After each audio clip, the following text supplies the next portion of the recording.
Please join me in welcoming JCA's first Chief Program and Innovation Officer, Gerard Etienne.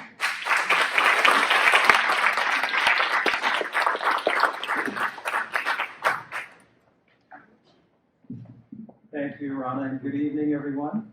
It's very nice to see so many friendly faces.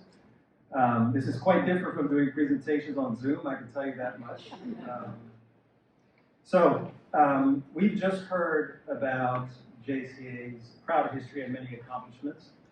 Doing so much good in the community for such a long time, positively impacting the lives of so many people is really something to be proud of and to celebrate. So kudos to JCA. My job for the next few minutes that I have is to share with you the exciting work that we're currently doing and what we'll be implementing in the coming year. So just really quickly where we are right now.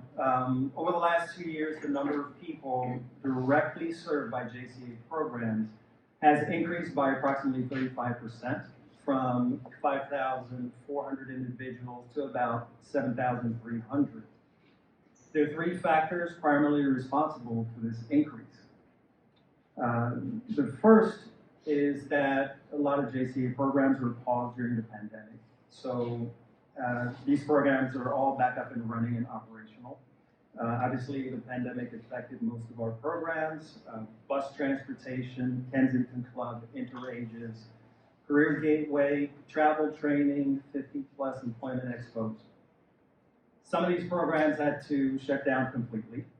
Others had to pivot to a virtual or hybrid format.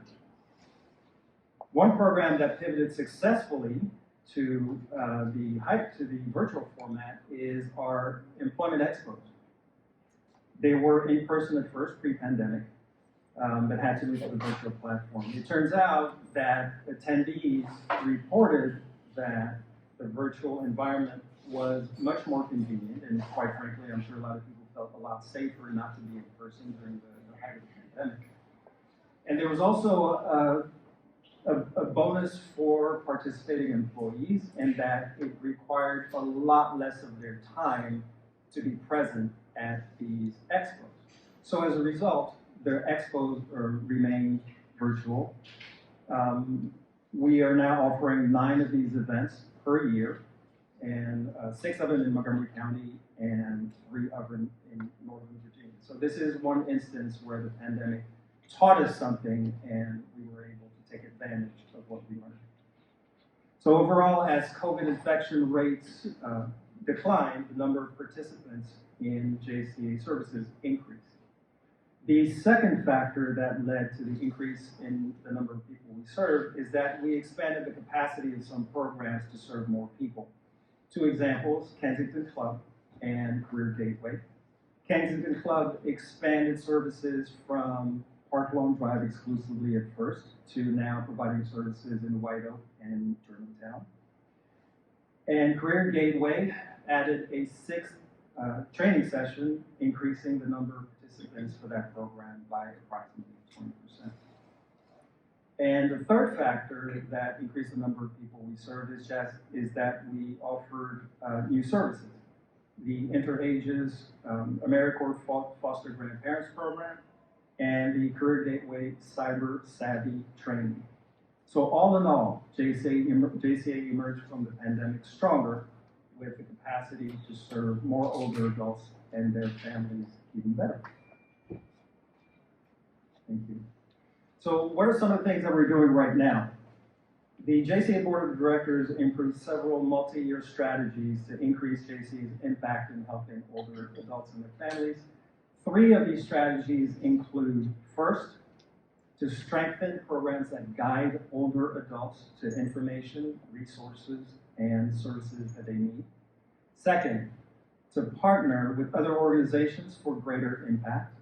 And third, to replicate JCA services to better serve older adults. So what does that actually really mean? I'll start with Senior Helpline. We have begun to reinvent Senior Helpline to be the centralized intake point for all of our services. And of course, the program will continue to provide referrals to external community information and resources. Having senior helpline in this role will allow us to better assess the needs of older adults and family members who contact us looking for help.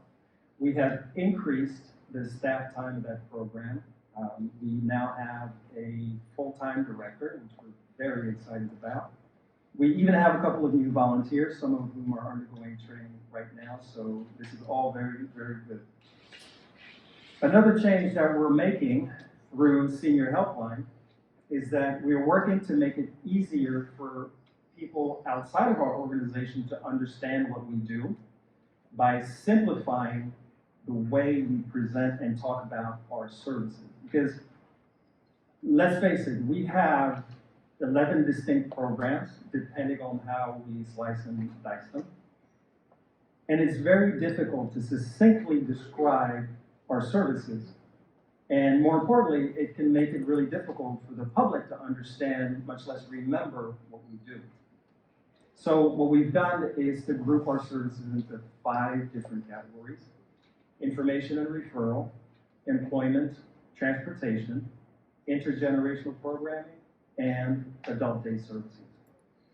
So from a branding and communications perspective, this is an important change that I think we believe will help the public better understand what we do.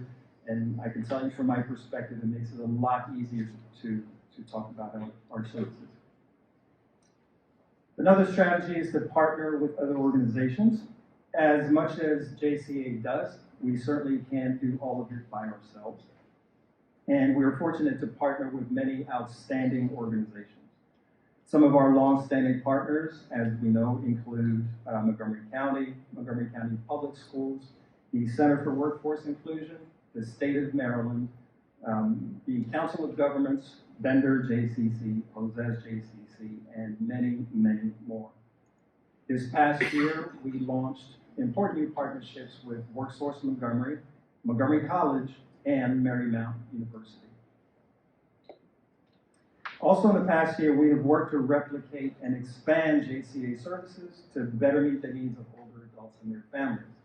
In January, as we mentioned before, our Interages program launched the AmeriCorps Senior Foster Grandparent Program, the first AmeriCorps senior program in Montgomery County. This program provides stipends to older adult volunteers who provide one-on-one personalized attention to MCPS students from kindergarten to 3rd grade who are struggling with school readiness and reading. In April, we expanded the Kensington Club program by opening the Germantown, I should say reopening the Germantown location at the Germantown Community Center with the support of the Healthcare Initiative Foundation. And the funding we received from Montgomery County was absolutely critical for reopening that location. We also introduced the Career Gateway Cyber Savvy Social Media and Technical Skills Training. That is a tongue twister right there. So this training is designed to improve older employees' digital literacy and technology skills and to equip them with the necessary knowledge and tools to navigate the job market successfully. Because it is really not possible to remain competitive as a job seeker in this market without having these skills. And that is doubly true for those of us over 50. Finally, I just wanted to quickly mention some of the other work that we're doing, work that involves improving internal operations, processes, procedures, codifying procedures, which I'm sure you would all love to hear me talk about for the next 10 minutes. But all this to say that we're making excellent forward progress. Hopefully you can see that JCA has continued to strategically innovate and grow to better serve older adults in our community.